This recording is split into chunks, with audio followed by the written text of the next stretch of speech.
Sean bienvenidas, bienvenidos a otro nuevo video. Si se ve, aprecia bien. Ahí está. Bien. Vamos a ver un tema de sólidos de revolución a las aplicaciones del cálculo integral. Fíjense, me acaba de llegar esta duda de un suscriptor. Va para ti. Hashtag bitches. El video es para ti. Vamos a ver el volumen del sólido que resulta de girar alrededor del eje X, alrededor de la región limitada por la curva y igual a raíz de x, raíz cuadrada de x, y las rectas y igual a 0 y x igual a 1. Bueno, ¿qué difiere todo esto? Bueno, vamos a dibujar aquí la gráfica y vamos a ver el comportamiento de la función. Al tabularla, es decir, al darle el valor a la variable x, como consecuencia voy a obtener un valor en la variable y. Yo puedo obtener valores negativos y valores positivos, pero fíjense, si yo le doy un valor negativo a la función, no hay raíces negativas. En álgebra lineal existen números complejos, pero no es el caso.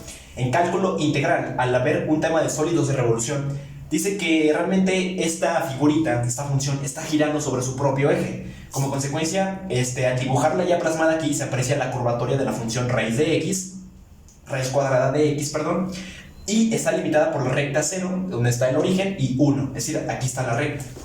Esta que acabo de dibujar es la recta.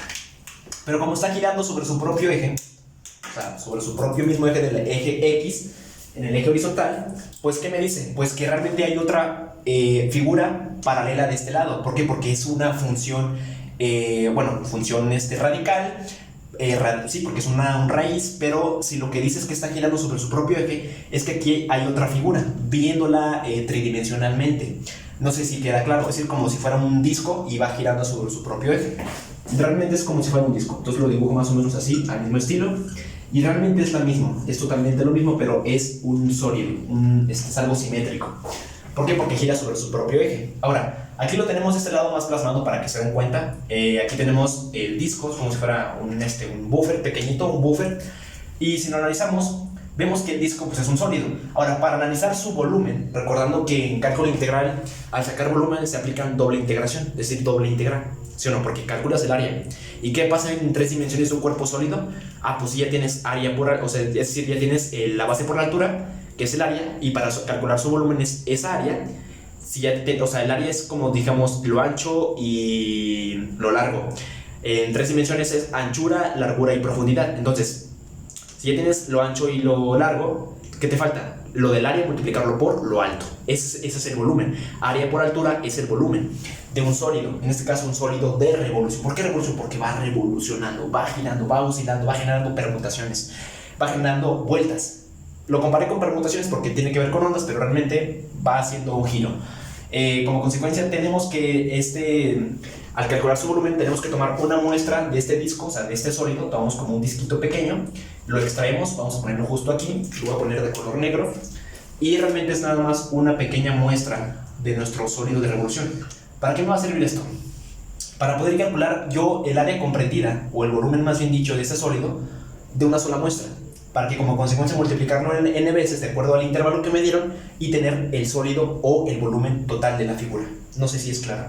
Realmente es una pequeña muestra, toda esta parte, donde realmente dice que tenemos que, es una franja, de hecho es una franja de un disco, y esta franja es perpendicular al eje X, y se puede decir que paralela al eje Y, ¿sí o no? Porque más o menos tiene como que la idea, ¿sí o no? Pero es una franja, una pequeña franja, su anchura es muy pequeña, por lo tanto el gruesor de esta franja pues va a ser muy pequeñita, y a esa se le va a llamar como la variable x, o en este caso de x, donde vamos a tener que calcular mediante integrales su volumen. Pero vamos para allá, ¿sale? ¿Hasta ahorita dudas? Comenten. Bien, por el cual aquí yo tengo otra figura más plana para que se pueda apreciar mejor. Si se aprecia, aquí tengo las secciones por el cual estamos haciendo unas particiones del sólido de revolución. Ahora, aquí tengo el cálculo y su respuesta, pero vamos a analizar. Fíjense, yo extraje una muestra de un disco. Realmente se aprecia la figura, es una forma cilíndrica, por el cual si yo quiero calcular su volumen, es decir, su sólido de revolución, hay que saber la fórmula del volumen. O sea, ¿qué me dice? Pues en temas de un cilindro sería la altura, es decir, pi por radio al cuadrado por su altura. Pi por radio al cuadrado es el área de una figura circular, es decir, de un círculo. Pero si quiero calcular su volumen, como lo había comentado anteriormente, ocupo la altura. Incluso hasta en figuras rectangulares es parecido. Área por altura es su volumen. En este caso, pi por radio al cuadrado, que es el área, por la altura es su volumen. Teniendo esto ya en cuenta, decimos que la anchura, que es lo que está aquí, que es muy pequeña, es el diferencial de X. En este caso, el área aquí va a ser el diferencial de volumen, comparándolo, porque estamos extrayendo una muestra de esta franja. Ahora, la altura va a ser, desde este borde va a ser toda esta distancia, que va a ser el espesor, también dicho espesor, y lo vamos a diferenciar como el de EX. Ahora, el radio va a ser, en este caso, desde el punto crítico del eje X hasta la altura, es decir, hasta o cualquier punto del círculo, que como consecuencia toque, pues como es circular, no hay bronca, podemos calcular la altura desde este punto hasta este punto, de extremo a extremo. Pero como la altura, vamos a diferenciarlo como la función, la altura es el espesor. El radio va a ser la función Y, es decir, desde este punto hasta este punto es el radio. ¿Por qué? Porque recordando que la función tiene esta curvatura o esta estructura, la función raíz cuadrada de x me conforma al tabularla esta expresión. Entonces, el radio va a ser desde el origen 0, que aquí está el 0, hasta el borde máximo donde la recta lo toca, es decir, hasta el punto 1. Entonces, este punto su radio va a ser la función de la función y, que en este caso es raíz de x.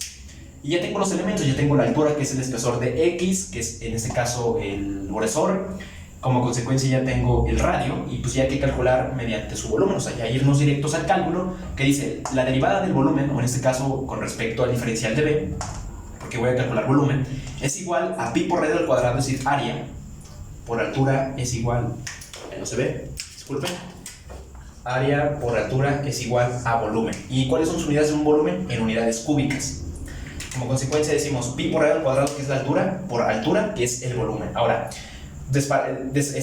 sustituido los valores que ya tengo en nuestra expresión matemática, ¿cuánto vale el radio? Pues vale el radical, es decir, raíz de x, que es la función. ¿Por qué lo expliqué? Porque realmente es lo que me expresa el comportamiento de la función.